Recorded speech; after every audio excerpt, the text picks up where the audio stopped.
So Juan Ruiz Tegel, take it.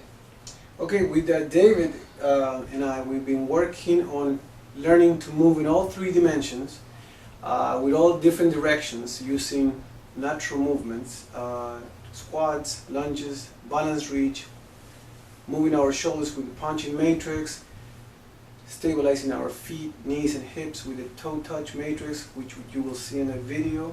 And we've been working with the warm-up followed by strength training. And we also been doing a little bit of power training, which is a little bit harder to decelerate. So with that one, we've been taking it a little bit slower. So why did you have me do these things when I came to see you? What was my problem and what was your diagnosis? I believe that your Achilles tendons that were inflamed and a bit dysfunctional were paying the price for things that were not coming into play on time. So when you enter the ground, gravity and ground forces tax those tissues because the Achilles did not have the rest of the stabilizer muscles and the rest of the joints working in synchronicity to decelerate that stress that was going right into those Achilles. So yes, we learned to move those hip joints, those knee joints, those ankles, lubricate them with mobilization, turning on the stabilizers by making the surface of workout a little bit unstable. And Okay. So why is it important? There's a lot of athletes that go into the gym and take weights or do shortening ab work. Right now I haven't done one shortening ab exercise for many months. I haven't done weightlifting in one plane for many months. Why is that a benefit? And our audience are mostly athletes over 30 years old. Why is that such a benefit for athletes to train in that method? I believe that, muscles do not work in one plane. Joints don't work in one plane. Muscles do not work by themselves. The brain doesn't recognize muscles. It recognizes movement. So if we train muscles, we're going to make a mistake.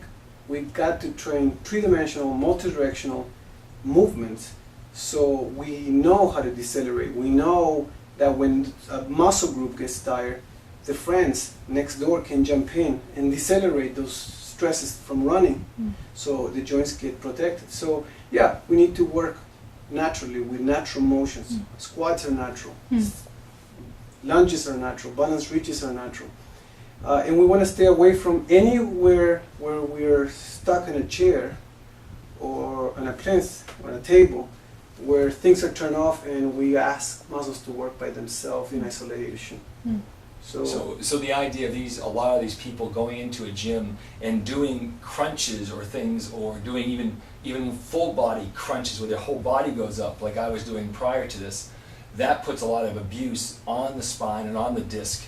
And why is that bad for so many athletes out there who actually train their abs, isolating their abs and not doing multi-function exercises? Right. The first thing we need to know is that the abs function is not to shorten, but to stabilize movement. The abs, the trunk or core muscles are not meant to move, but to stabilize. Now the hip, knee, feet, arms, shoulder, those muscles, those joints are meant for movement. So we got to train knees to do what knees know how to do, which is a lot of movement. Hips we need to move, but the trunks are stabilizers.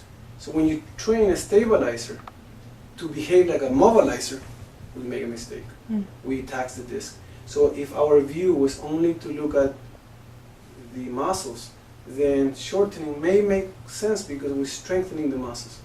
But we forgot that we have spinal disc, full of fluid, pulposa. So when we are shortening, and then we sit, we're eating at the dinner table, we're in the front of the computer, when we're driving, when we're watching TV, when we're reading a book, then we're causing unnecessary damage to our spinal disc. And as we spoke about, there's never been a surgery that's ever been done for the muscles of the back, but only on the disc and the bone. Exactly.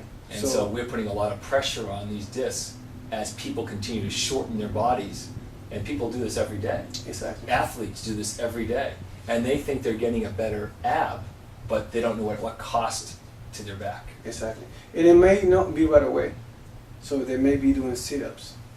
And it may be at the dinner table that they dropped a fork and they Yeah. bent, and all of a sudden, Yeah. it grabs them.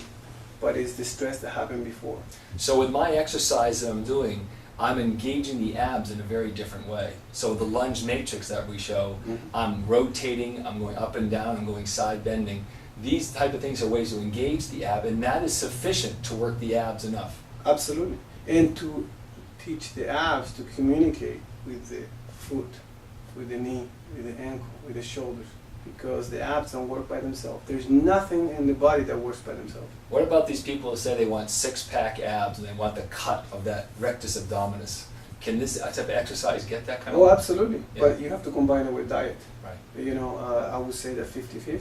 Yeah. 50% is diet, 50% is exercise. How much of that is DNA and genetic? Quite a bit. Yeah, because Quite some a bit. people, I know some people that actually done abs for a long time, even the proper abs, and they have a good diet, but they just have maybe smooth abs versus the cut ab. Is that true? Oh, absolutely. Yeah. So, the other myth that we got out there is the upper and lower abs.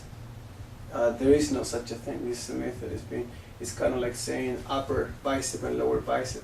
The thing is that when people do those abnormal exercises, they feel the burn in different parts of the muscle, but Yes. that doesn't mean that the muscle is being engaged in a natural way.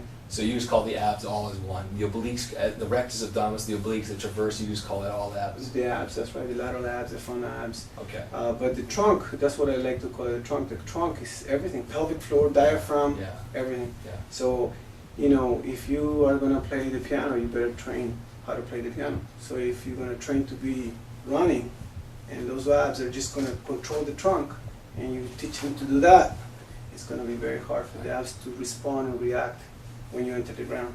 So you might be paying a price on your knee, on your lower back, or on your ankle, but it's because muscles are not being properly trained. Well, I thank you. Juan's been an integral part of my training here in 2009. He's been a great part of my life, and he's got me on the right path, so thank you. Thank you. Thanks.